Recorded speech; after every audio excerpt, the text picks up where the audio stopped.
Oh, oh. That's all I gotta say is, oh, oh. I wonder what happened at the Athletic with Caitlin Clark, because the amount of hit pieces and everyone involved with the Athletic, just everything negative about Caitlin Clark and these narratives, it's actually getting a bit ridiculous.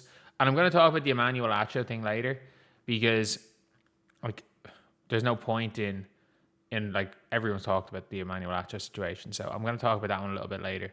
That being said, let's take a listen. This is Annie Costable talking about like the whole Alyssa Thomas and Caitlin Clark situation. And let's be very clear. Let's be very clear. This is the reality of the situation. Alyssa Thomas cheap shot at Caitlin Clark. She attempted the cheap shot on Monday, missed. Came into the game on Wednesday, and the first chance she got to cheap shot Caitlin Clark, she cheap shot at Caitlin Clark. It is what it is. The referees see it. If the referees see it at the time, which it's very clear, one referee did see it and ignored it. One referee saw it and ignored it, which is the same referee who, when she referees Fever games, the Indiana Fever, on average, have a minus 20 discrepancy in free throws. So she is the Scott Foster. The ballroom dancer is Caitlin Clark, Scott Foster. We got to be honest here. That is the case.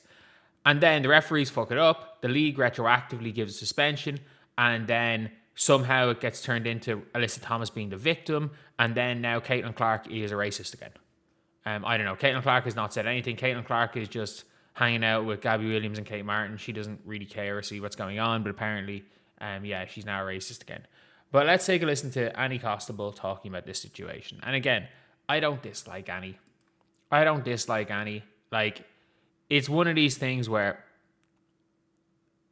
I don't think any of these journalists, or most of these journalists or anyone, has been quite as chronically online as have been chronically online but have not got the backlash for as much backlash as right now. And I'm going to be honest, if you start saying something, you get backlash from a certain group of people, you're going to double and triple down on what got you the backlash. In the vast majority of situations, it happens. And like, I'm able to say that as somebody who is, one, is chronically online, and two, like, who's been in, I'm not going to say to the extent that so many people are in the public eye, but has been in some way in the public eye, has been in, has been getting consistent hate online, have had hate posts, forums, videos made about me since I was 19 years old, and I'm 30 in a few months.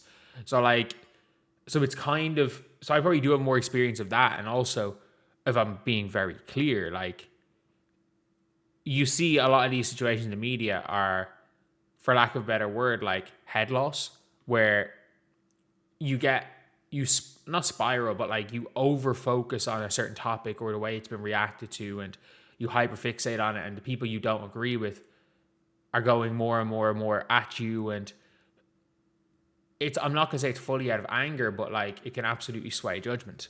And anyone who knows me especially from my 2K days, knows that I might have been the biggest fucking person I might have been the person who did that the most. So yeah, don't judge somebody by their most. But like, let's take a listen here with Annie Costable.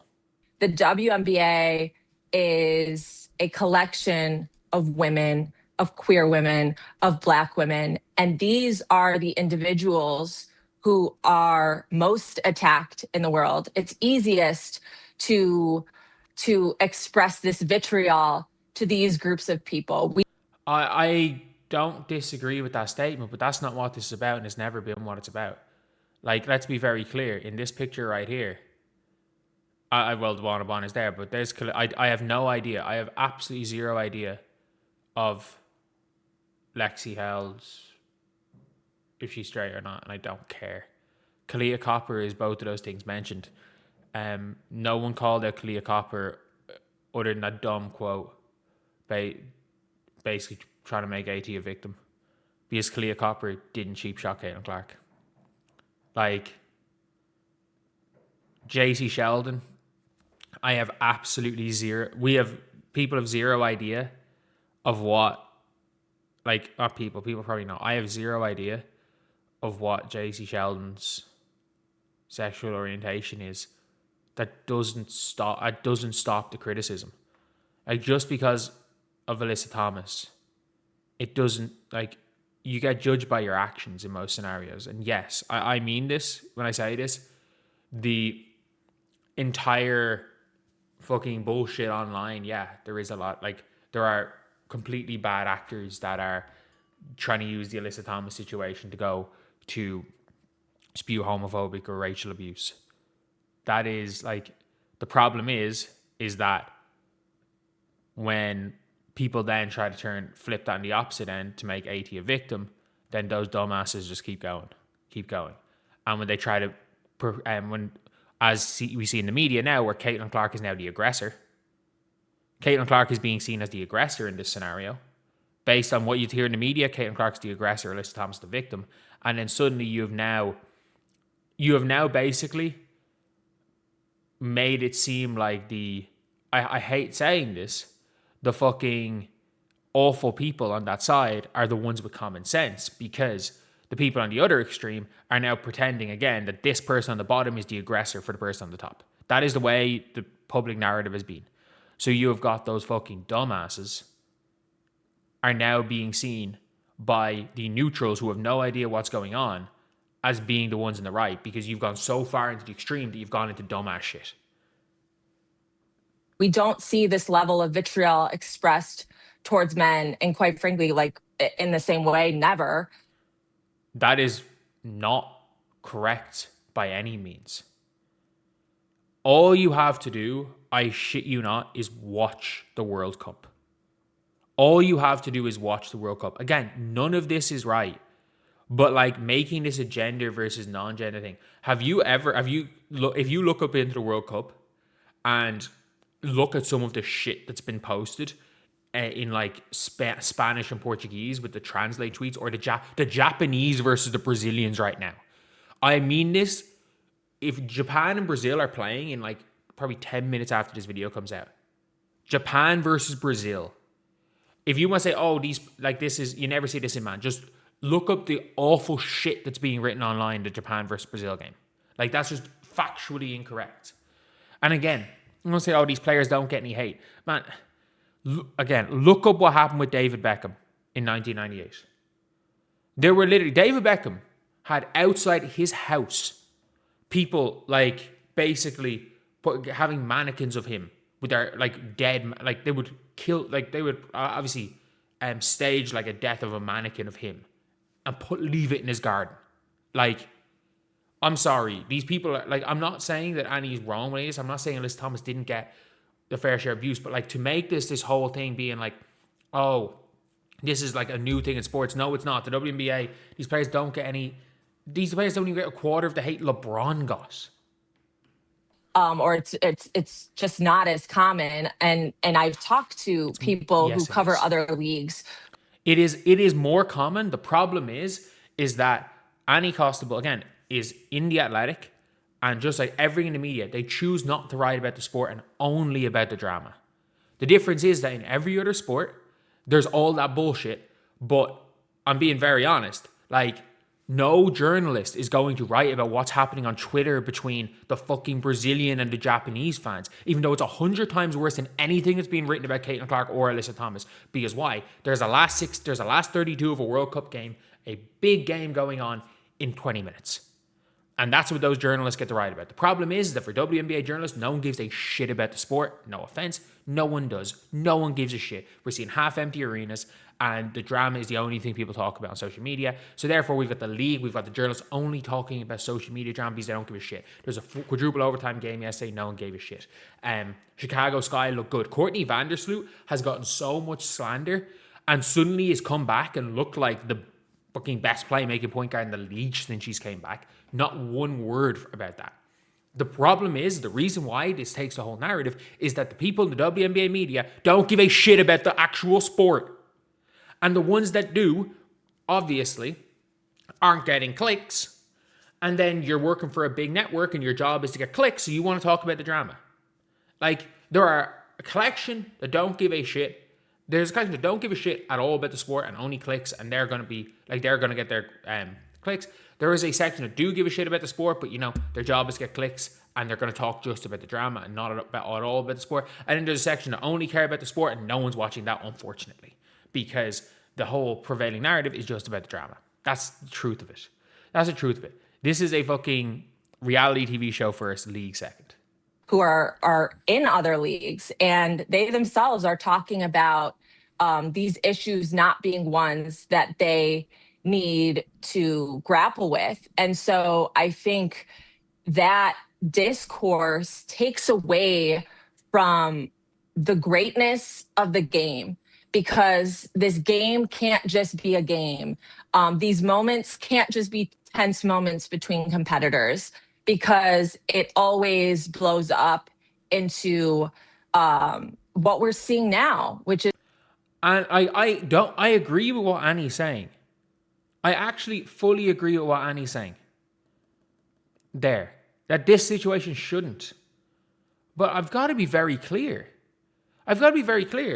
Annie is on Yahoo Sports to talk about this situation.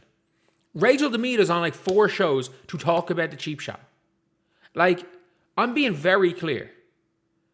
This isn't a big story. This isn't that big of a story if 1, if the referees do their job. 2, if it's not Caitlin Clark.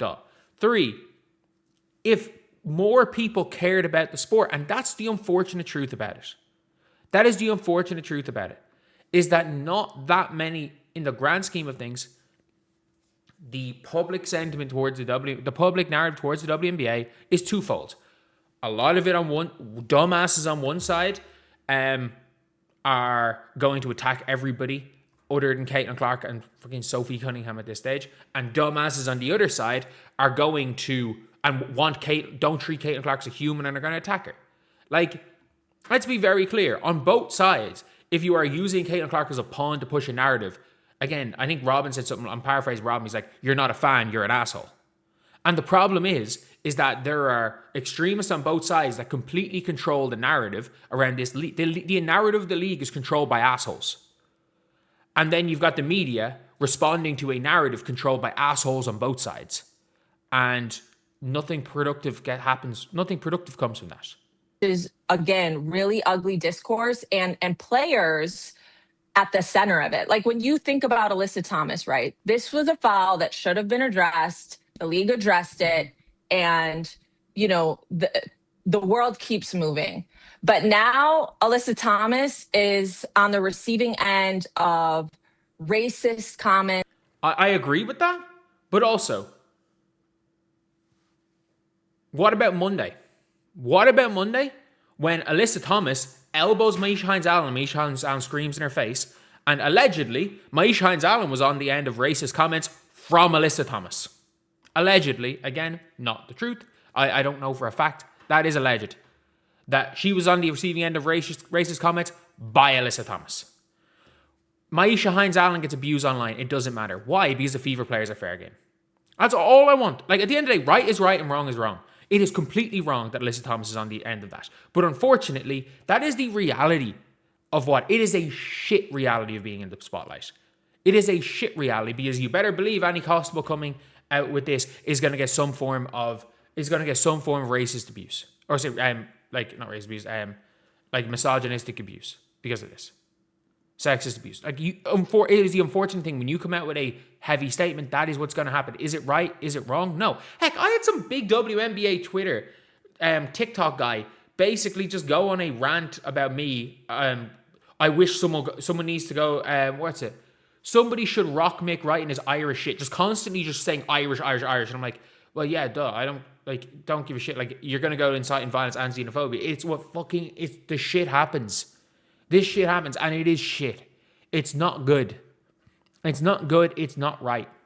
Unfortunately, when you are in any way in the public eye, it comes with the territory. It is one of the worst things about, and I'm not even going to say quote unquote fame, but it's one of the worst things about being in the public eye. It is awful. It is genuinely awful. It is not right. But it is not one way. It's not one way.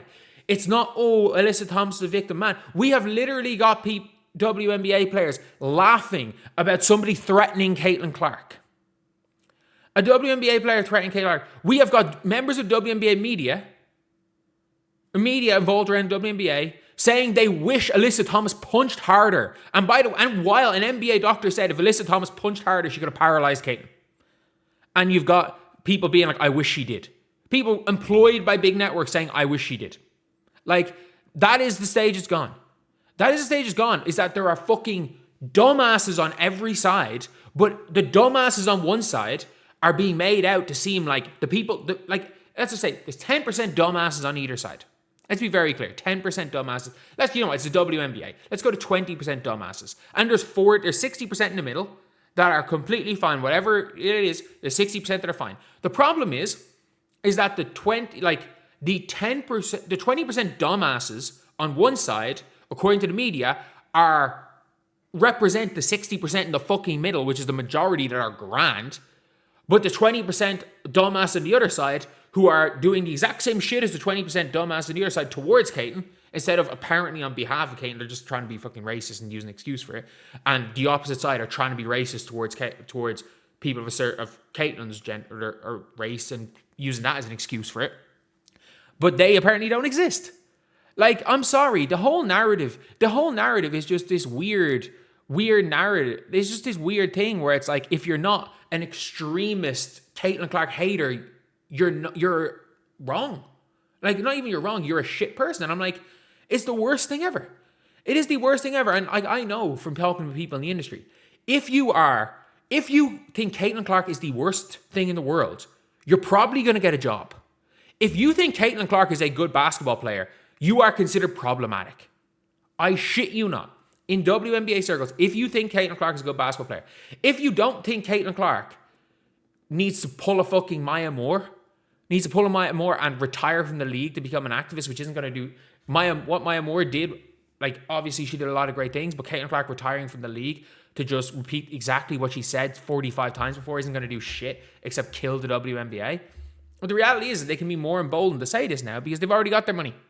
On social media, hateful comments on social media, that it gets to a level it just shouldn't ever get to. And for what? In defense of Caitlin Clark, that's not something Caitlin Clark wants to see other people in the league going through. So it's just... Like, I get what Annie's saying. That's the problem is that's sports. That's sports. Have you ever looked at any sport player? Like, let's just say if a player injures enough, like Ryan Shawcross again. I always use this example. Ryan Shawcross is a nothing football player who blew out Aaron Ramsey's leg. Ryan Shawcross can't go to London anymore. He basically can't go to a city anymore because of that. It was 15 years ago. Like, that shit happens. It's a shit thing in sports. It's bad. I get that. I understand being like, oh, people are giving abuse on social media for what? For nothing. People are idiots. People are idiots commenting this. Alyssa Thomas is like, it is absolutely, Alyssa Thomas is gender, race, and sexual preference has nothing to do with the fact that she is a cheap shot artist. The fact that people are equating them to each other is wrong. It is absolutely wrong.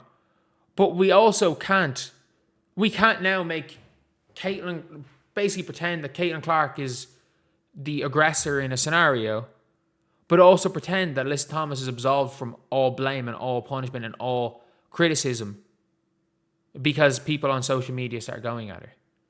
Which is a different topic as well, and which is wrong. Duh. Like, it's wrong. And I hate to say this, as somebody who has, again, not got this level, but gets fucking monthly death threats, who had somebody 4 years ago attempt to put a hit out on me. It is one of the most horrible things, but like, sometimes deleting the fucking social media apps is the way to go before all this shit dies down. Get someone else to handle your social media, or who, when this type of stuff is happening, just goes deletes all the comments, so that if you're ever on social media, you're not seeing that shit. But yeah, it's really bad. This is getting really, really annoying. I'll see you guys.